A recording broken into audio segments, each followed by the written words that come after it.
Halo semuanya, bertemu lagi bersama saya Arfan di Sinau Science.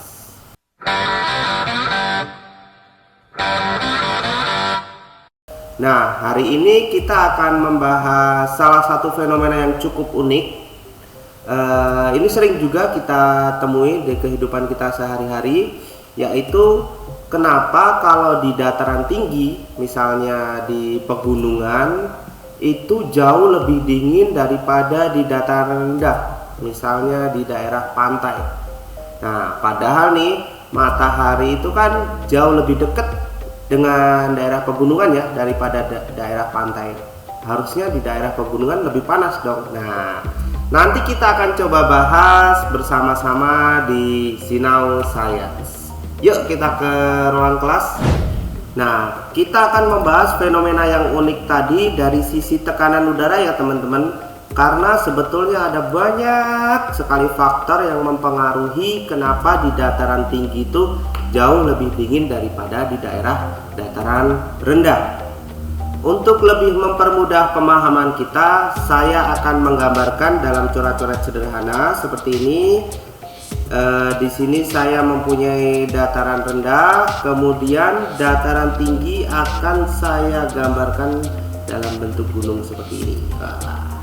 Nah, dan seperti kita ketahui bahwa di daerah dataran tinggi itu tekanan udaranya lebih rendah daripada di daerah dataran rendah. Nah, kok bisa? Saya coba gambarkan dalam bentuk partikel seperti ini. Dari situ kita bisa melihat bahwa jumlah partikel di daerah dataran rendah itu jauh lebih banyak daripada jumlah partikel di daerah dataran tinggi. Karena itu tekanan udaranya akan jauh lebih besar di bagian bawah ya. Di daerah yang rame itu tekanan udaranya akan lebih besar. Kita kasih keterangan dulu supaya tidak lupa. Tekanan besar. Nah, kalau di daerah gunung karena partikelnya sedikit berarti tekanannya jauh lebih sedikit. Tekanan kecil. Nah, jadi di daerah dataran rendah itu rame banget ya, kayak pasar rame. Kalau di dataran tinggi sepi kayak di kuburan ya. Itu menyebabkan tekanannya juga akan berbeda. Nah, sekarang kan kita tahu kondisi tekanan udara di dataran tinggi dan di dataran rendah. Sekarang kita akan cari tahu apa yang terjadi dengan molekul ketika dipanaskan atau dipanaskan oleh matahari lah ya. Nah, saat pagi hari misalnya ketika matahari mulai menyinari bumi, dia akan mulai juga memanaskan partikel yang ada di permukaan bumi. Nah, misalkan kita punya satu partikel seperti ini, kemudian dia mendapatkan panas dari matahari. Apa yang terjadi dengan sebuah partikel yang mendapatkan panas dari matahari? Yang pertama adalah volume dia akan menjadi lebih besar, tapi masanya tetap menyebabkan massa jenisnya menjadi kecil. Massa jenisnya menjadi kecil. Nah, karena massa jenisnya menjadi kecil, partikel yang sudah dipanaskan tadi akan bergerak ke atas. Nah, selain massa jenis dari partikel itu menjadi kecil, matahari tadi kan memanaskan partikel. Kita tahu panas adalah sebuah energi. Karena itu partikel ini akan mendapatkan energi baru, yaitu energi panas. Jadi energinya menjadi lebih besar.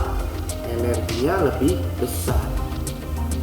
Jadi kalau pagi-pagi partikel itu mendapatkan energi, dia kayak sarapan ya. Saya sarapan energi panas sehingga energi saya akan menjadi lebih besar. Nah, disitulah keanehan mulai muncul ya. seharusnya kalau ada partikel panas yang bergerak ke atas, artinya dataran tinggi akan menjadi jauh lebih panas dong daripada di dataran rendah. Nah, aneh kan? Kita lanjutin ya. Nah, partikel yang massa jenisnya kecil dan energinya besar tadi kan berada di daerah permukaan dataran rendah ya. Misalnya dia berada di sini. Karena massa jenisnya kecil, dia akan bergerak ke atas. Dan karena energi panasnya besar, dia pengen bergerak ke sana ke sini ya. Wah, energiku besar, aku pengen bergerak ke sana ke sini. Masalahnya adalah di dataran rendah itu rame banget ya, kayak di pasar. Nah, kalau kita di pasar kan mau bergerak susah. Sama partikel, kalau di tempat rame dia juga akan susah bergerak. Gerakannya cuman ya, cuman ke kanan kiri sedikit aja. Karena itu energi panasnya tetap tersimpan. Karena energi panasnya tetap tersimpan, makanya di dataran rendah akan menjadi panas. Karena banyak partikel yang mempunyai energi panas yang besar. Kemudian karena massa jenisnya kecil, dia akan mulai bergerak ke atas. Nah, misalnya di sini, wah, sudah mulai agak sepi, jadi dia sudah bisa bergerak agak bebas ya. Ngekok, udah agak bisa bergerak sedikit ke sana. Oh, aku bisa bergerak nih, enak nih. Makin ke atas, wah, ketemu lagi tempat yang agak lebih sepi. Jadi dia bisa bergerak ngek-ngok, wah, agak lebih bebas. Ke atas lagi, wah, ketemu tempat yang lebih sepi. Makanya dia bisa bergerak wah, bebas kayak anak kecil ketemu lapangan. Dia bisa bergerak ke sana ke sini. Nah, sampai ke atas lagi, wah, di sini jauh lebih lega, lebih luas. Anak kecil dilepas di lapangan bola yang kosong, wah, dia akan lari ke sana, lari ke sini, ngeng sampai ke sana, sampai ke sana. Tapi lama-lama partikel ini akan jadi capek. Apa yang dimaksud dengan capek? Capek itu kalau energi dia sudah mulai habis. Wah, lama-lama dia energinya habis, energi panasnya tadi habis. Kalau energi panasnya habis atau tinggal sedikit, dia akan berubah menjadi lebih dingin ya. Kan energi panasnya sudah mulai habis, tinggal sedikit. Nah, dia akan menjadi dingin.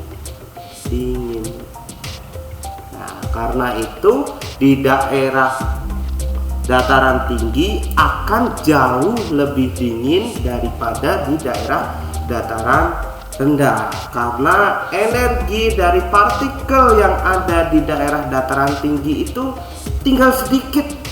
Nah, jadi dia akan menjadi lebih dingin. Nah, gimana teman-teman? Sekarang sudah tahu ya kenapa di dataran tinggi itu jadi jauh lebih dingin daripada di dataran rendah. Oke, terima kasih sudah nonton channel ini.